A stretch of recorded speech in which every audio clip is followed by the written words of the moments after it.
Hi hello Koluguru 24/7 news ఛానల్కు స్వాగతం. దేశం దారుణమైనటువంటి సంక్షోభ పరిస్థితుల్లో కూరుకుపోతుందా? ఆర్థిక మాంద్యం పెను తుఫానులాగా పెను భూతంలాగా మనల్ని చుట్టి ముట్టేయబోతోందా? రానున్న రోజుల్లో బతకడమే కష్టమైపోతుందా? ఏమైపోతుంది భారతదేశానికి? ఈ సమస్య, ఈ సంక్షోభం కేవలం ఒక భారతదేశానికే వచ్చిందా, లేదా ప్రపంచంలో ఉన్నటువంటి అన్ని దేశాలకు వచ్చిందా, లేదా పశ్చిమాసియా దేశాలకు మాత్రమే పరిమితమవుతోందా? ఏమిటి దుస్థితికి కారణం అని అనుకుంటే, ఇరాన్, అమెరికా, ఇజ్రాయెల్ మధ్య జరుగుతున్నటువంటి యుద్ధం ప్రభావమే అని చెప్పక తప్పదు. 60 రోజులు దాటిపోయినా కూడా, దాదాపు 2 నెలలు దాటిపోయి యుద్ధం ఇంకా ముగిసిపోనటువంటి ఒక దయనీయమైన పరిస్థితుల్లోన మనకు అక్కడ కనిపిస్తోంది. ఇరాన్ సంపూర్ణంగా నాశనం అయిపోయింది అని అమెరికా అంటోంది. అయినా ఇరాన్ విరుచుకు పడుతూనే ఉంది. ఇప్పుడు ఇరాన్ ఆ తర్వాత గల్ఫ్ దేశాల మధ్య కోవర్ట్ యుద్ధం కూడా ప్రారంభమైపోయింది. ఒకరి తెలియకుండా మరొకరు పరోక్షంగా ప్రచ్ఛన్నంగా యుద్ధాలు చేసుకుంటూ ఉన్నారు. వారు యుద్ధం చేసుకుంటున్నారు, బాగానే ఉంది. అయితే దెబ్బతింటున్నది భారతదేశం. అదే మన ప్రధాని మోడీ గారు మొన్న సికింద్రాబాద్కు వచ్చినప్పుడు ఆయన వాపోయారు. మనం తీవ్రమైనటువంటి సంక్షోభాన్ని ఎదుర్కోబోతున్నాం, మీకు ఎవరికి తెలియట్లేదు, మీరు ఎప్పట్లాగే ఉంటుందని అనుకుంటున్నారు. కాదు, పరిస్థితులు మారిపోతున్నాయి, చాలా గంభీరంగా మారిపోతున్నాయి. మనం ఆర్థిక క్రమశిక్షణ అలవర్చుకోకపోతే ఖచ్చితంగా ఇబ్బందుల్లో పడిపోతాము, తస్మాత్ జాగ్రత్త అని ఆయన పరోక్షంగా ప్రత్యక్షంగా ఇక మీద ఇరాన్ ఏమంటుందంటే, యుద్ధంలో మాకు జరిగిన నష్టాన్ని పూడ్చుకోవడానికి ఖచ్చితంగా ఇక్కడి నుంచి రవాణా అయ్యేటువంటి ప్రతి నౌక పైన కూడా భారీ రుసుము మనం విధిస్తాము అని వాళ్ళు పట్టుబట్టి కూర్చున్నారు. మళ్ళీ ఇప్పుడు ఏం చేయాలి? అక్కడ రుసుము చెల్లించుకొని నౌకల్ని బయటికి తీసుకురావాలన్నా, లేదా అక్కడే చిక్కుకుపోయినటువంటి నౌకల్ని ఏం చేయాలి?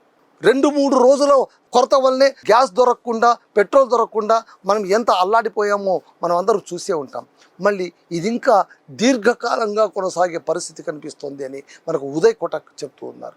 దీన్ని మనం అర్థం చేసుకోవాలి. కాబట్టి ఆయన ఏమంటున్నారంటే, క్రూడ్ ఆయిల్ ధరలు $60 ఉంటేనే మనం మేనేజ్ చేసుకోగలం. జాగ్రత్త గమనించండి, ప్రపంచంలోన క్రూడ్ ఆయిల్ ధరలు బ్యారెల్కు $60 ఉంటే ఇండియా క్యాన్ మేనేజ్, ఆ డెఫిసిట్ను కాస్త మేనేజ్ చేసుకోగలదు. కానీ ఎప్పుడైతే 100 దాటుతుందో ఖచ్చితంగా క్రైసిస్ మొదలవుతుంది. క్రూడ్ ఆయిల్ ధరలు పెరుగుతున్న కొద్దీ మన రూపాయి పతనమైపోతూ ఉంటుంది. ఇప్పుడు ద్రవ్యోల్బణం చాలా ఎక్కువగా పెరిగిపోయింది. రూపాయి పతనం పాతాళాన్ని దాటి ఇంకా కిందికి ఏమైనా ఉంటే అక్కడికి పడిపోతుంది. అందుకోసమే ఇప్పుడు ఏమైపోయింది, బంగారును దిగుమతి చేసుకోవడం ఆపేసేయండి అని ప్రధాని చెప్పింది. అందుకోసం ఇప్పుడు 10% సుంకాన్ని రెట్టింపు చేసి 24 క్యారెట్ల గోల్డ్ 1,60,000 దాటేలాగా చేసింది. ఎందుకు అంటే కేవలం బంగారాన్ని కొననివ్వకుండా చేద్దామని. దాన్ని మనం వ్యంగ్యంగా చేసుకున్నాము, జోకులు వేసుకున్నాము. మోడీ గారు ఏమంటారు, బంగారం కొనకూడదా, దేశ ప్రజలకు ఏం కొనకూడదో చెప్తావా, నీది వైఫల్యం కాదా అని రాహుల్ గాంధీ ఇంతగా విమర్శిస్తున్నారే.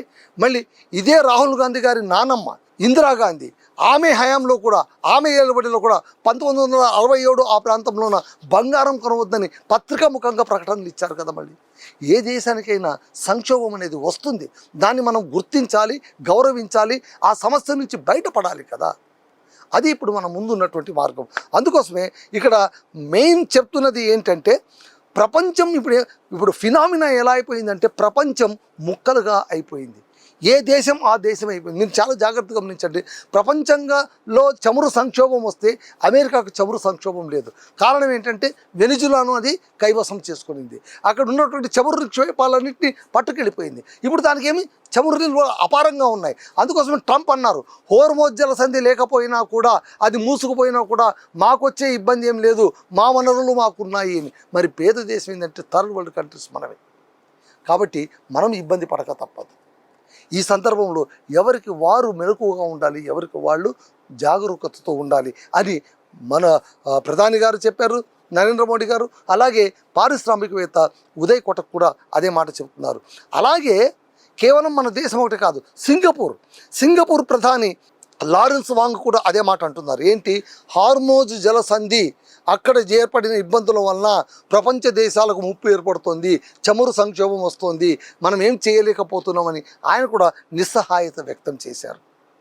సో ఇవన్నీ పరిశీలనలోకి తీసుకుంటే ఇంకొకటి ఏంటంటే మీరు చాలా జాగ్రత్తగా గమనించాల్సింది, ప్రవాస భారతీయులు ఎన్ఆర్ఐలు పంపేటువంటి డబ్బులోన దాదాపు 38% ఈ హార్మోజ్ జలసంధి గుండా రవాణా అవుతూ ఉంటుందట. మళ్ళీ ఇంత కీలకమైనటువంటి ఈ జలసంధి ఇరాన్కు ఆనుకొని ఉండడం, ఇరాన్ దాన్ని కట్టడి చేయడం లేదా దానికి సంబంధించి యుద్ధం జరగడం వల్ల ఇప్పుడు ఈ సంక్షోభం తలెత్తింది.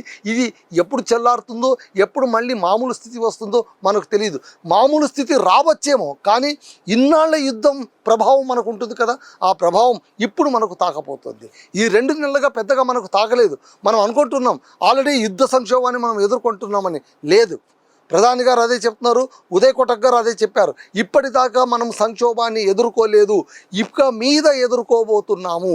ఇక మీద ఖచ్చితంగా దారుణమైనటువంటి పరిస్థితులు మనం ఎదుర్కోబోతున్నాము, తస్మాత్ జాగ్రత్త అని ఆయన హెచ్చరికలు జారీ చేశారు. అలాగే హర్దీప్ సింగ్ పూరి కేంద్ర పెట్రోలియం శాఖ మంత్రి, ఆయన ఒక మాట చమత్కారంగా అన్నారు, పెట్రోల్ ధరలు పెరగవని నేను చెప్పానంటే అర్థం ఏంటి? ఖచ్చితంగా పెరుగుతాయని అర్థం. సో పెట్రోల్ ధరలు పెరుగుతాయి, డీజిల్ ధరలు పెరుగుతాయి, ఎల్పిజి ధరలు పెరుగుతాయి. మిమ్మల్ని మీరు కాస్త జాగ్రత్త ఉంచుకోండి అంటే ఇప్పుడు ఏం చెప్తున్నారు? కట్టెల పొయ్యికి వెళ్ళిపోదామా? ఎడ్ల బండి పైన వెళ్దామా? నడుచుకుంటూ వెళ్దామా? సైకిల్ వేసుకుంటూ వెళ్దామా? ఇంచుమించు అదే అర్థం వచ్చేలాగా ప్రధాని చెప్పారు కదా. ప్రధాని ఏమన్నారు? దుబారా ఖర్చులు తగ్గించుకోండి, ప్రయాణాలు తగ్గించుకోండి, అనవసరమైన ప్రయాణాలు చేయొద్దండి, పూలింగ్ సిస్టమ్ని మీరు అడాప్ట్ చేసుకోండి, 4-5 కలిసి ఆఫీస్కి వెళ్ళడం నేర్చుకోండి అని చెప్పారు. అందుకే ఆయన పైన కూడా విమర్శించారు ప్రతిపక్షాల వాళ్ళు. అవును, మీరు ఇన్ని మాటలు మాట్లాడతారు కదా, మళ్ళీ మీరు ఇంత పెద్ద కారణం అయితే ఎందుకు రావాలి? పైగా మీరు హైదరాబాద్కు వచ్చి ఏం చేశారు? రిమోట్ కంట్రోల్తోన ప్రారంభోత్సవం చేశారు. అదేదో ఢిల్లీ నుంచి చేయొచ్చు కదా, సికింద్రాబాద్ దాకా ఎందుకు వచ్చారు అని విమర్శించడంతో బహుశా అది తగిలిందేమో పరోక్షంగా. వెంటనే ఇప్పుడు నరేంద్ర మోడీ గారు ఏం చేశారు? 50% తన సెక్యూరిటీ లెవెల్స్ని తగ్గించేసుకున్నారు. ఎలక్ట్రిక్ వాహనాలనే వాడాలి అని పురమాయించారు అధికారులకు. ఆయన ఎవరైనా సరే నేత ఒక అడుగు ముందుకేస్తేనే దేశం కూడా ఒక అడుగు ముందుకేస్తుంది. కాబట్టి రెండవ ప్రపంచ యుద్ధం వచ్చిన తర్వాత మొట్టమొదటిసారిగా మనకు మధ్యతరగతి కుటుంబాలంటూ కొత్త ఎకానమీ సెక్షన్ మొదలైందని మనం చరిత్రలో చదువుకున్నాం. ఇప్పుడు మళ్ళీ ఈ యుద్ధ ప్రభావం వల్ల మనం ఎన్నెన్ని అనర్థాలు చూడబోతున్నామో లెట్స్ వెయిట్ అండ్ సీ. ఈ వేపు మనం భరించాల్సిందే.